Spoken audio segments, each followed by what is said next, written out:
The topic of this shiur is in Hebrew mitzvot zichot kavanah. The mitzvot need intention to do the mitzvah when you do it. So it's broad as a machloket in the Gemara. We'll go through some of the sources and see them. But before we go to the sources and see the actual argument and what do we do halacha lema'aseh, you can think of the generally question is here, when someone does a mitzvah, when someone does a good deed, what's the main purpose of him doing this mitzvah? Is that the actual thing which happened? Or is that maybe his mindset which has changed because of the mitzvah? So his intentions, his feelings, his thoughts, is that the main part of the mitzvah? Or maybe it's the actual, something happened. He sat in a sukkah, he said the words of Shema, even he doesn't know what he said. He doesn't know he did the mitzvah, but he did the act of mitzvah. So that's the general question.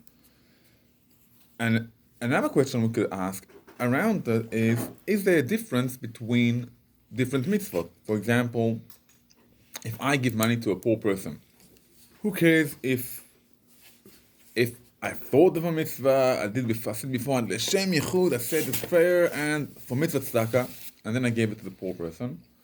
In the end, the poor person has what to eat. He has what to wear. I reached the goal. Or maybe there's another kinds of mitzvot, like maybe the mitzvah of reciting Shema, which comes from the Daf Yomi. And there, if someone says the words, and all the purpose of the words is to have some sort of feeling or meaning or knowledge or remembering around them, so what's the purpose of saying it without knowing it's a mitzvah? So we have the general questions, do mitzvot need intentions? And we have more specific questions about different kinds of mitzvot, if they need kavanah, if they need intentions or not. So the first section, which is also translated into English, is from the Daf Yomi, from the last week, Brachot Gimel A, 13a. Haya koreh b'Torah, a person that's in the Mishnah. A person was reading the Torah. Now, the pasuk of Shema is from the Torah, from the book of Dvarim, from Beit Hanan.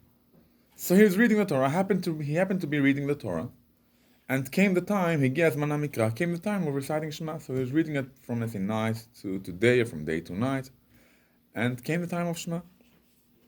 Im kiven libo, if he was focused, he focused his heart, or he had intention, so he fulfilled his mitzvah.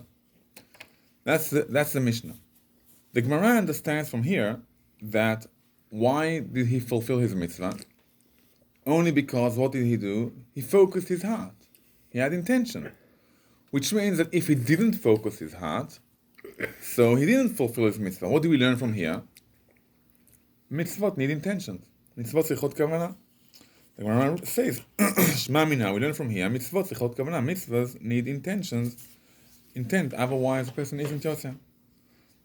The Gemara answers back, no, it could be that mitzvot really do not need intent. So what does it mean, im kiven libo? Kiven libo likrot, he made sure he's reading. He was saying the words, and then he just made sure he was reading the words. And the Gemara tries to explain, well, what do you mean exactly? Likrot ve'akakari, what do you mean to read? He's reading. The Gemara answers, Bekoreh lehagia. It's talking about a person who's reading the Torah, maybe to look for mistakes, different explanation between Rashi and Tosfot. He's reading the Torah, he's checking for mistakes to see if the Torah is fine. Maybe he's writing from one place to another place. And I'm not sure if any one of you has everyone ever checked the mezuzah or checked the Sefer Torah to see if there's mistakes in it, but when you take a mezuzah and you read it, so some people say it by all the words they say it in the mouth, and some people just follow it in their eyes and see if there's mistakes there or no, and that's it. So if someone was reading the Torah just to check it, to see if there's any mistakes in it, not necessarily he was also actually reading it with his mouth. Not necessarily he was doing the action of the mitzvah. Therefore, he fulfilled the mitzvah only if he focused. So the Gemara here ends out without any no support, not to this side, not to this side. We're just exposed to this question: if mitzvahs need intent for them to be fulfilled. Actually, it's a machloket in the Gemara. In the Gemara in Rosh Hashanah. Here I didn't bring the English, but it's a machloket in Rosh Hashanah. When someone blowing a shofar, or hearing the shofar, blowing the shofar and someone else. So it's the second last source in the page here. For Rosh Hashanah, Rava said, Latzet, to fulfill a mitzvah, a person doesn't need intent. A person heard the shofar, he blew the shofar, he doesn't need intent to do the mitzvah. Rav Zeira, another rabbi in the times, Amar Lishma, he told to maybe his person who helped him, his assistant. Can I interrupt a thing? Are you saying the person that blew the shofar or the people that heard the shofar? Or both? Person who blew the shofar. It's actually a question on both. Mm-hmm. We're now talking about a person doing the act of the mitzvah. Mm-hmm. A person who is just listening to the shofar, maybe also he needs to make sure he hears the shofar, he doesn't hear something else. But it's also the same question for him. If the mitzvah of the shofar is just to hear, and I heard the shofar, so I can't say I did the act, but I heard the shofar. Mm-hmm. Although you're right, I agree that it does seem, not just from here, it seems also in other places that, for the Gemara, that to listen to the shofar, maybe you might need intent, just because you aren't active, it's just passing this to your ears. You need to be maybe a bit more active, at least in your thoughts, for it to fulfill a mitzvah. But blowing the shofar, someone blew the shofar. The kids like to blow the shofar. So they blew the shofar, happened to blow the shofar. A child who's 13 years old, or a child who's 90 years old. Old children, right? He's blowing the shofar, and he finished blowing the shofar just to practice, just to play music. And then he finished blowing the shofar, and he realized, wow, it's Rosh Hashanah, and was actually blowing the same thing which we blow in shul. Maybe, do I need to blow again or no? So, the question is, someone needs intention to do the mitzvah or no? So, Rabbi Zeira told this person, an assistant, Ichaven mitzkali, have intention and blow the shofar for me. So the Gemara understands that according to Rabbi Zeira, mashmi'a by kavanah, a person who blows the shofar for someone else, he needs to have intention for the mitzvah. So you can see here an argument in the Gemara. And also here, the Gemara doesn't end with a conclusion. So since the Gemara doesn't end with a conclusion, this argument goes to the Rishonim, the other rabbis in further generations. But before we go to see the argument and what do we do, what I posek halacha, why would we think that mitzvot need intention? Why do we think so? Well, there could be a few sources from that. One of them we say every day when we recite the Shema.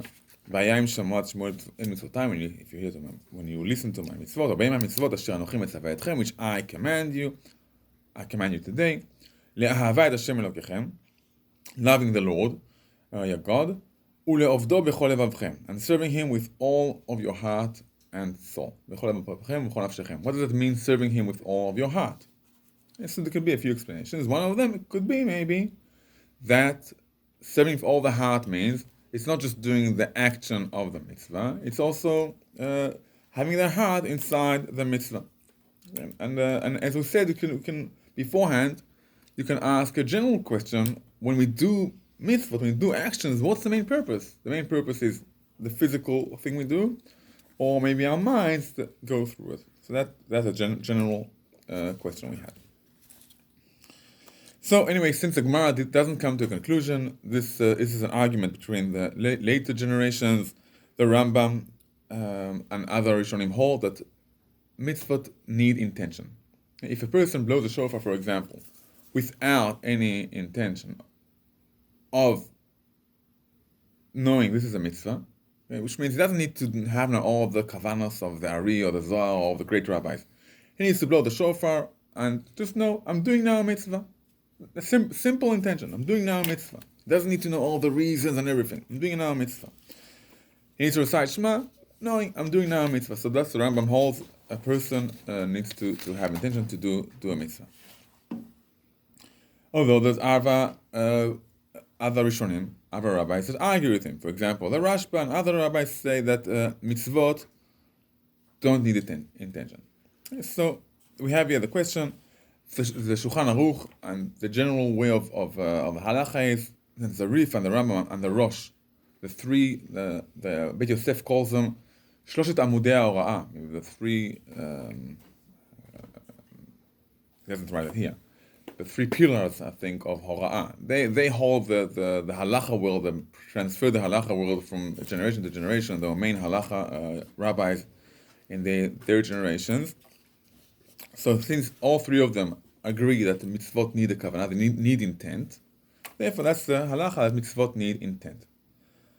And here we come to two questions which are a bit more practical to us. And one, if someone intends not to do a mitzvah, okay, not to do a mitzvah, does he do a mitzvah or no? I'll give you a very practical place. On Sukkot, we all of us take lulav and etrog, and it's preferable to say the bracha right before doing the mitzvah, which means you first say the bracha and then you do the mitzvah. But also it's practical to lift up the arba minim instead of having them down, so you can say the bracha, recite the bracha, and right away, take the lulav and etrog and shake them. So what do you do? So if you see, probably some people hold only the lulav and have their etrog on the table. Some people will hold their etrog upside down and then try to move it. And some people, based on this halacha, will have an intention that I'm holding out the etrog, I'm not doing the mitzvah I'm not fulfilling the mitzvah until after the bracha. Okay, so that's a place where a negative intention helps. So a negative intention for sure helps. That's the first question is negative intention. Does it have an effect? And the answer is yes. If someone has an intention not to recite the mitzvah, not to do the mitzvah, he doesn't do the mitzvah. In this particular example, it doesn't seem to me that you have a negative intention. It seems more like there's a temporality. One person has an intention to wave the lulav and esrog at this point. Another plans to do it at this point. But both of them have the intention to do it nonetheless. Yeah, but on the first minute or first half a minute, so the person might have, I now do not want to do the mitzvah. Until they actually say the bracha. Yeah. Oh, okay. So a negative is not a negative attitude against the mitzvah. It's just, now I do not want to fulfill the mitzvah. Okay. So it's an example which probably some of us meet every year, but it shows us that in any case, for sure, intent of a person is needed. Our minds are needed. We aren't just robots, our minds are needed. As we said, to fulfill a mitzvah, we need to have an intent. Okay, that's the halacha. So Shulchan Aruch writes, he writes around Kriyat Shema, a person fulfills a mitzvah only having the intent of a mitzvah. And here comes a question which might worry quite a lot of us, and that is, usually, in the routine of our life, we go to shul, we put in tefillin, we say the bracha, sometimes we're used to saying the bracha. We daven without even thinking of what we're davening. We start coming to how do you call it, kupat tzedakah, pushka, and we give the money without thinking, now I'm doing a mitzvah. I'm just giving money because I'm giving money. What other mitzvah we put on talis without thinking about it? I wouldn't say most of the things, but maybe in the modern times, most of our things, yeah? we do them without even thinking it's a mitzvah. So maybe we'll finish our day and say, well, today I could have done maybe 100 mitzvot. I actually maybe did only one because 99 of them I didn't think about them. So doesn't sound so calming. Here come the Rishonim, and they narrow this question of mitzvot need intent or not. So they narrow this question. I'll first give them more of the simple cases, and that's mitzvahs of helping other people. In mitzvahs of helping other people, obviously one of the main goals of helping other people is so that other people will have the help. If we have a neighbor or have a friend who lives on the other side of town, who doesn't have what to eat, if I now give him $10 and I think about the mitzvah or don't think about the mitzvah, he has now the $10. He now can buy for him something to eat. So obviously, between people, the intention is important, but obviously that's important of mitzvah between man and God. Between man and God, there's more space between me and myself, my thoughts, what do I bring with me? So generally, many rabbis say when a person does a mitzvah to a friend, so he's yotze even if he doesn't have any intention to. And so that's the first case.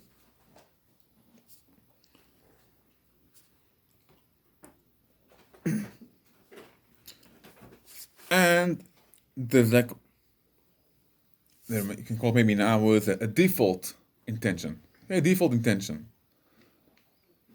Let's bring the case of the Gemara, and then we'll understand our default intention. A person was walking next to the shul on Rosh Hashanah. He was walking from place to place, from his house to a friend's house. And while he was walking, all of a sudden he hears the shofar. So he's a shofar. He didn't stand, he was just walking, he was going by, and he hears a shofar. Here comes the question if mitzvot need intention or not. Do they need kavana or they don't need kavana? But what happens if a person came to shul to hear the shofar? Now, he didn't say to himself, I'm doing the mitzvah of shofar, but he came to shul to hear the shofar. Or he was walking next to the shul, so he hears the shofar and stays there for 10 seconds or half a minute or 2 minutes to hear the shofar. So even without maybe very specific intention, he showed in his action that his default intention, he's thinking of the mitzvah. Which means when he said the mitzvah need intention, it doesn't mean always saying now I'm going to do a mitzvah. And when we show that, or when we know, the body knows, when we have our automatic system almost goes and says to us, wait, here now I'm doing a mitzvah. If someone asks you, why did you come to shul? What are you doing now with those things on your hands? Well, I'm doing a mitzvah. That's why I came to shul. I came to shul to put the tefillin on. So obviously that is a mitzvah. And the Ran brings that, it says, the Meneh of the Yerushalmi, no amaran, we didn't say that a mitzvah need intention, and a person isn't yotze, he didn't fulfill his mitzvah, or ela be'over, only when a person was walking by the shul. Aval be'omed, but when he stopped to hear the shofar, chazaka kiven, we assume he did focus on the mitzvah. We just assume he did. So when a person comes to shul and puts on tefillin and recites Shema, and so we have here we assume he did it. We'll finish with two short things. We started the shir with reciting the Shema. We recited the shir with reciting the Shema, the mitzvah reciting the Shema. The reciting the Shema is a special mitzvah, and also that is brought to the Rishonim. There's a difference between, say, putting on tefillin, or shaking the lulav, waving the lulav, or any other mitzvah we do by action, and the mitzvah we talk about, between that and the mitzvah of talking, and between the mitzvah of talking and reciting the Shema, there's maybe a big difference. And what's the difference? When we talk to someone and we don't notice what they say, what we say, right? We say, well, sometimes we're tired, so we say things without even like with a dream. We don't even know what we're saying.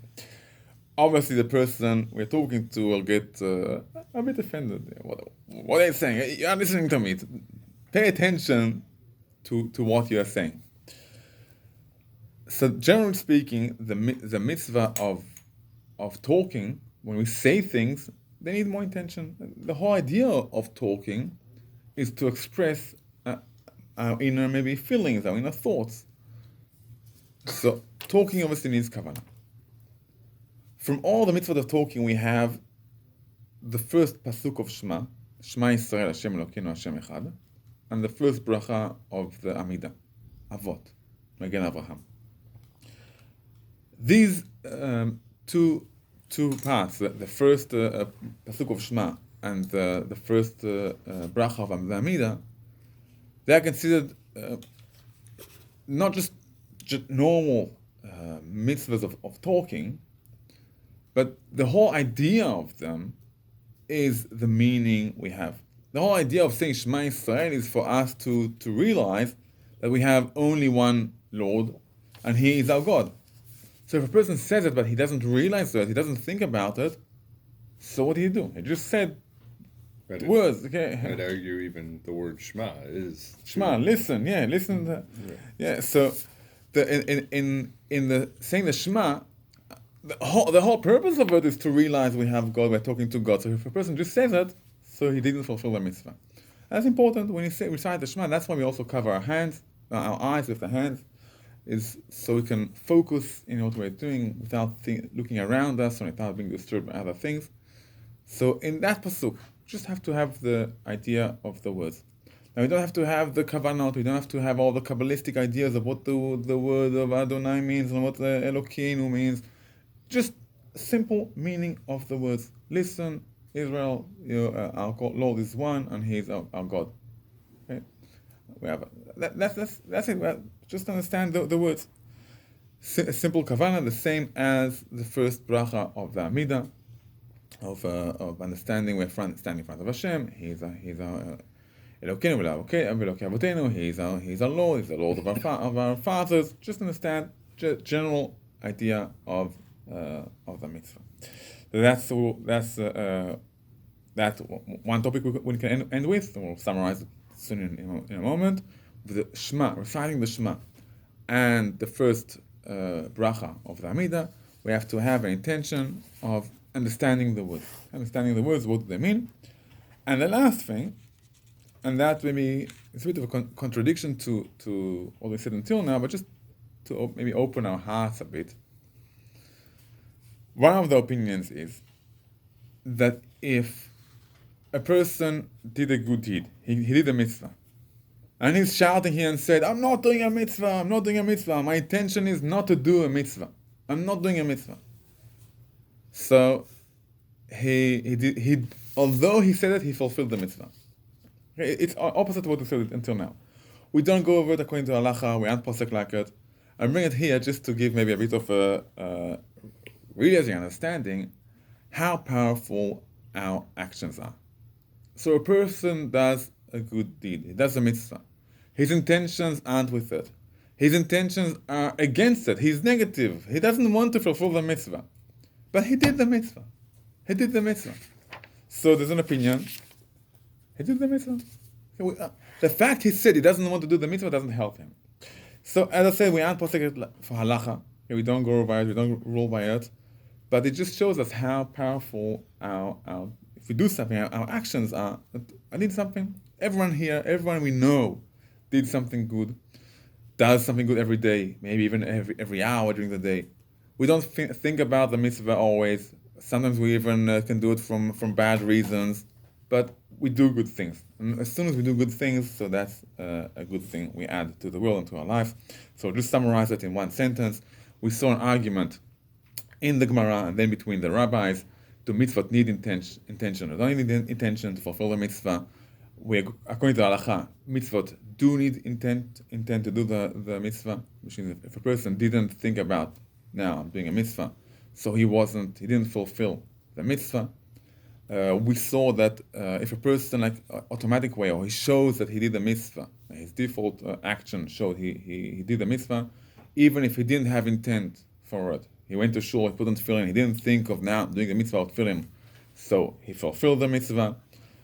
And we show the fact that if someone has a negative maybe intention for the mitzvah, even so he didn't do the mitzvah, although we saw an opinion that we don't care about the intention. The person did the action, and he is adding good to the world, and he shall